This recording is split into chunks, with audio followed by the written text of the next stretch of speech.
দর্শক, আপনারা দেখতে পাচ্ছেন এই গাড়িটি অনেকদিন যাবৎ কালিহাটে বান্দরবন মহাসড়কের বারেঘাটা এলাকায় একটি গ্যারেজের সামনে পরিত্যক্ত অবস্থায় আছে।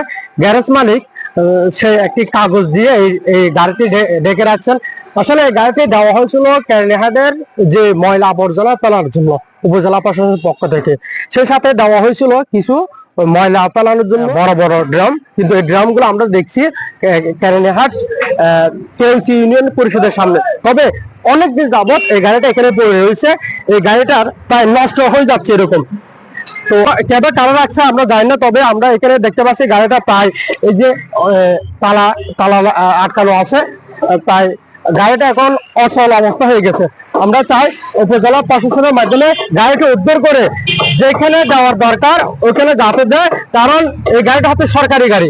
এই সরকারি গাড়ি যদি সরকারিভাবে যদি ব্যবহার না হয়, এইভাবে যদি এরকম একটা পরিত্যক্ত জায়গায় যদি ফেলে দেওয়া হয়, তাহলে আমার মনে হয় সরকারি টাকা এভাবে নষ্ট হয়ে যাবে।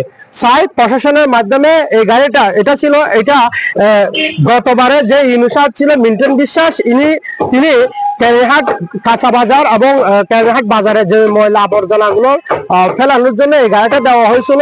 সে সাথে কিছু ড্রাম দেওয়া হয়েছিল ময়লাগুলো ফেলার জন্য, ওখানে রাখার জন্য, কিন্তু এটা ব্যবহার না করে তারা এই গাড়িটা কালিহাট বান্দরবন মহাসড়কের বারেঘাট এলাকায় একটি পরিত্যক্ত জায়গায় এসে এই গাড়িটা ফেলে রাখছে প্রায় 5-6 মাস যাবত। আমরা চাই প্রশাসনের মাধ্যমে এই গাড়িটা যাতে উদ্ধার করে যেখানে দেওয়ার দরকার ওইখানে দেওয়া হোক।